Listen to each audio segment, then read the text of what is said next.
adalah manusia biasa.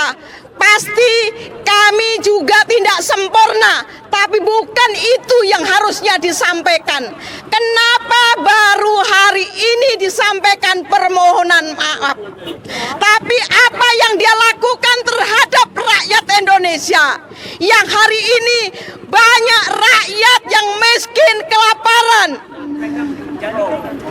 tenaga kerja, lapangan kerja tidak ada lagi. Justru karpet merah diberikan kepada investor. Kami ini bukan alergi terhadap investasi atau investor itu sendiri, tapi sebagai pemimpin negara harus memikirkan bagaimana dampak terhadap rakyat Indonesia.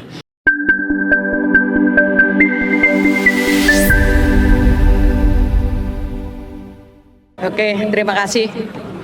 Bismillahirrahmanirrahim. Assalamualaikum warahmatullahi wabarakatuh.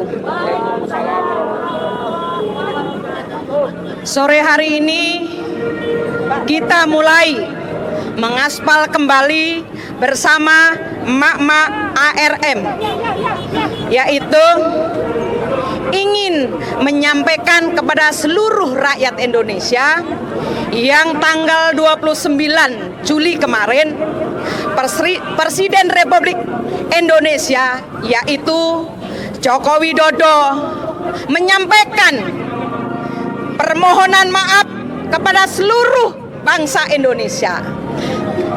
Memang betul Joko Widodo adalah manusia biasa, tapi bukan itu esensinya yang mau kami sampaikan.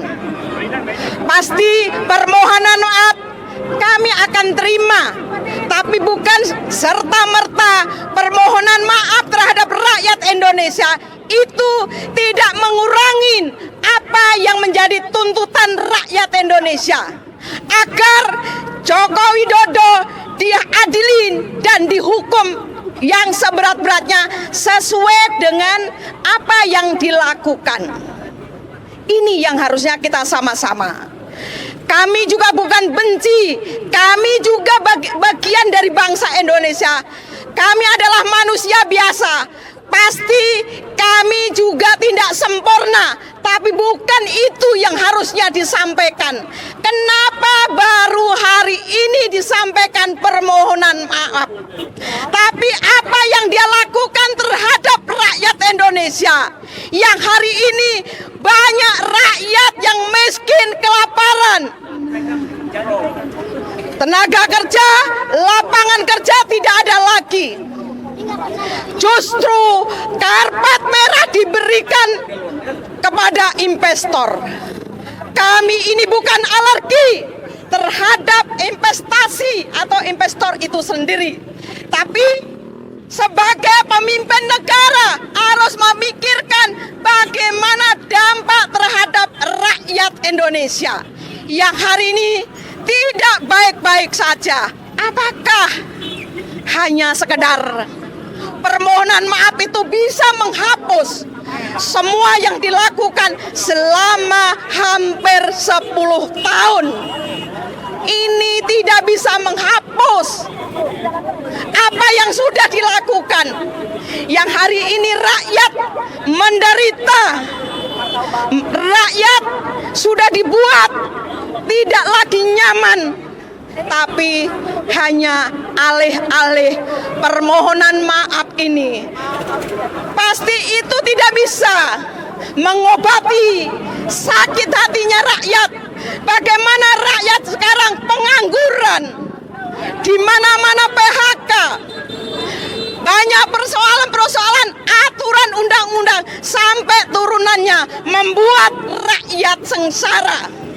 Apalagi Undang-Undang Omnibus Law dan turunannya yang hari ini para pembantunya yaitu Kementerian Perdagangan, kementerian yang lain justru menghancurkan nasib rakyat, di mana sebagai pemimpin negara bisa mengayomi, bisa juga membuat lapangan kerja seperti yang sudah dijanjikan, 10 juta lapangan kerja, tapi itu hanya untuk keluarganya.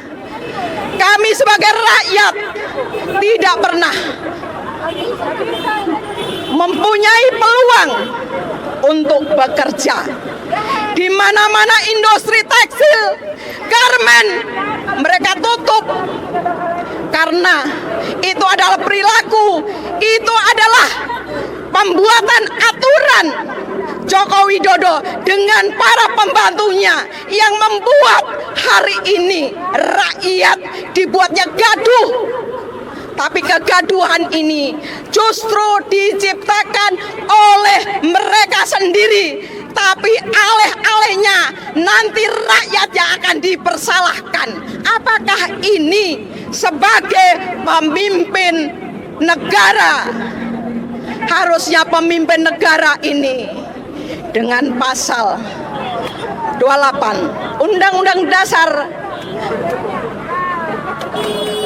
itu kan menjamin kebebasan. Undang-Undang Nomor 33, pemerintah mengelola isi bumi, udara dan yang lainnya untuk kemakmuran rakyat.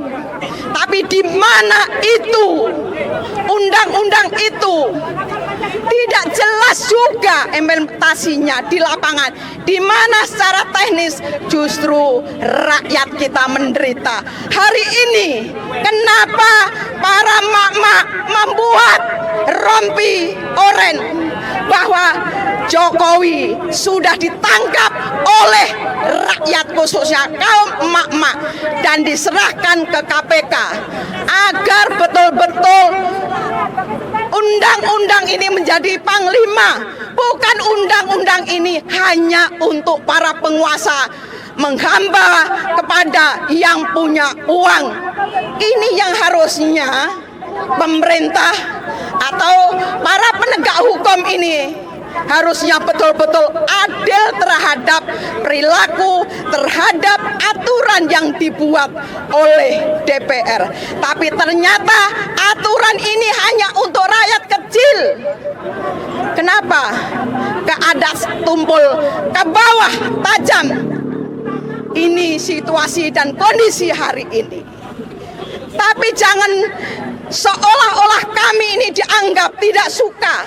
Tapi kami sebagian bangsa Indonesia memberikan kritik, memberikan masukan terhadap para penguasa hari ini yang tinggal beberapa bulan, yang hari ini membuat rakyat menderita, membuat rakyat sakit hati. Disinilah sebenarnya memperlihatkan ketidakadilan itu yang dibuat oleh para penguasa. Kenapa? Joko Widodo harus diadilin dan dihukum, tapi bukan hanya sekedar minta maaf. Bagi saya, minta maaf pasti diterima, tapi bukan berarti diterima. Diadilin tetap dan dihukum yang seberat-beratnya sesuai dengan apa yang dia lakukan. Ini yang harusnya kita hari ini berdiri di sini ingin menyampaikan, bukan hanya sekedar gagahan, tapi kita harus menyampaikan ini. Tidak perlu harus malu-malu, tapi kenyataan situasi dan kondisi hari ini sudah tidak baik-baik saja. Jangan dilihat hanya tinggal beberapa hari atau bulan, tapi ini perlu kita sampaikan. Kalau tidak, kapan lagi? Jangan sampai seenak udelnya sendiri. Tinggal beberapa hari, mereka akan membuat aturan-aturan di bawah undang-undang yang hari ini sudah dibuat dan sudah disahkan. Ini yang harusnya kita sama-sama, mari semua rakyat Indonesia, bukan berarti kami ini tidak suka, tapi kami harus menyampaikan dan juga harus menyampaikan ke khalayak agar rakyat Indonesia betul-betul memahami apa yang kami sampaikan pada sore hari ini. Inilah kenapa kami para mama ini yang betul-betul merasakan persoalan hari ini. Para guru honorer di NTT sana sebulan gajinya hanya 250.000. Apakah ini adil? Bidan itu juga hanya 250 sampai 350.000. Inilah kondisi yang hari ini. Sebenarnya persoalan ini banyak sekali. Saya rasa itu aja. Terima kasih. Wassalamualaikum warahmatullahi wabarakatuh.